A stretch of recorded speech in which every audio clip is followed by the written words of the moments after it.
ही अहम फैसला लिया है और अब जो चौथा चरण का की नियुक्ति होगी बीपीएससी के द्वारा, उसमें बिहार के जो अभ्यर्थी रहेंगे करीब करीब उनको 86-87% एक तरह से मान के चलिए को बिहार के ही लोग रहेंगे और बाकी जो शेष है 13-14% उसमें भी बिहार के लोग, बाहर के कुछ लोग भागीदार होंगे। तो निश्चित रूप से बिहार के जो नियुक्तियों के लिए इच्छुक हैं उनका प्रतिशत 90% से ऊपर हो जाएगा। 90 से 95% बिहार के लोग इस चौथे चरण की परीक्षा में आ पाएंगे। तो बहुत ही अहम कदम है। कई दिनों से मांगे हो रही थी वैसे सभी अभ्यर्थियों के द्वारा, माननीय मुख्यमंत्री जी ने उसे पूरा किया है।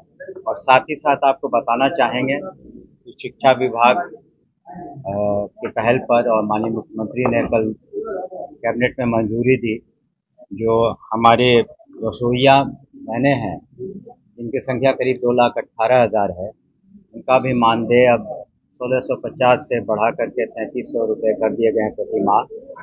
और रात्रि प्रहरी जिनका मानदेय था करीब 5,000 रुपये, इसको भी बढ़ा करके 10,000 रुपये कर दिए गए हैं।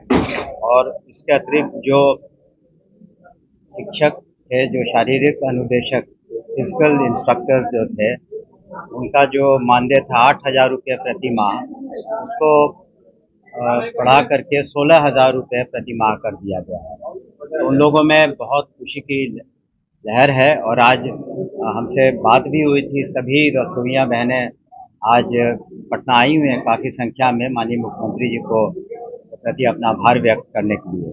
साथ ही साथ कैबिनेट ने एक और अहम फैसला लिया जिसका जिक्र कम हुआ है कि जो डीबीटी के माध्यम से, डायरेक्ट बेनिफिशियरी ट्रांसफर के माध्यम से जो साइकिल योजना है और पोशाक योजना है और जो छात्रवृत्तियां हैं, ये साइकिल योजना और पोशाक योजना की राशि सभी जो हमारे छात्र छात्राएं हैं उनको सितंबर माह में निश्चित रूप से उनके खाते में चला जाएगा। तो बड़ी संख्या में, लाखों की संख्या में इससे हमारे छात्र और छात्राएं लाभान्वित होंगे।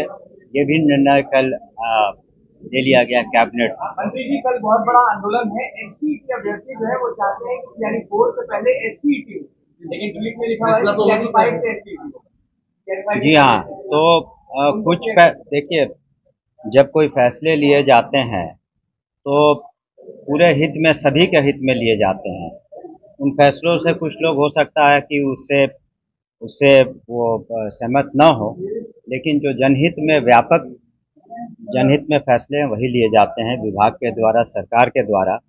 और अब तक लिए आपने देखा होगा कि बीपीएससी के द्वारा 2.5 लाख शिक्षकों की, प्रधानाध्यापकों की, प्रधान शिक्षकों की जो नियुक्ति है वो भी एक ऐतिहासिक कदम है। किसी भी राज्य में इतने बड़े पैमाने पर नियुक्तियां नहीं हुई। सिर्फ हम शिक्षा विभाग की बात कर रहे हैं और आने वाले समय में हजारों की नियुक्तियां होंगी।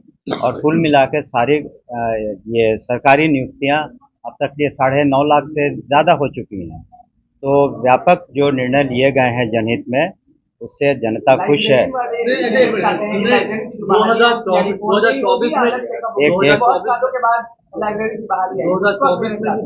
इसका हम लोगों ने एक क्लियरेंस दिया है। देखिए, चरणबद्ध तरीके से सभी काम होते हैं। अभी हम लोगों ने तैयारी कर ली है कि जो अनुकंपा आधारित जो नियुक्तियां हैं करीब 6,421, अभी सभी लोग मानेंगे इस बात को कि जो अनुकंपा आधारित नियुक्तियां हैं वो बहुत मायने रखती हैं। वो परिवार चाहता है कि उसे कोई ना कोई आय का स्रोत हो, इसलिए सबसे पहले हम लोग इसी मंथ में कोशिश करेंगे कि अनुकंपा आधारित 6,421 नियुक्तियां हो जाएं। और आपको पता होगा कि दिव्यांग बच्चों को पढ़ाने के लिए 7,000 से ज़्यादा स्पेशल टीचर जिसे कहते हैं, विशेष शिक्षक, उनकी अधियाचना हमने बीपीएससी में भेज दी है। तो ये चरणबद्ध तरीके से हो रहा है। लाइब्रेरियन हो, अन्य हो, तो एकाएक इसमें काफ़ी काम करना पड़ता है। इसमें आरक्षण का मुद्दा है, नागपुर में कितनी वैकेंसीज है, वर्तमान में कितनी ज़रूरत है। हम लोगों ने बीपीएससी को कहा है कि जल्द से जल्द कराएं।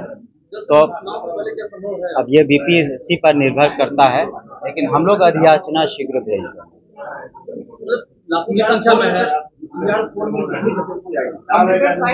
अभी हम लोग तैयारी और की, मेरी बात सुनिए, जो हम लोग वैकेंसी भेजेंगे अभी उसकी गणना हम लोग ने करीब करीब पूरी कर ली है कि फिजिक्स में क्या कमी है, केमिस्ट्री में क्या कमी है, अन्य विषयों में क्या कमी है, संस्कृत में क्या कमी है।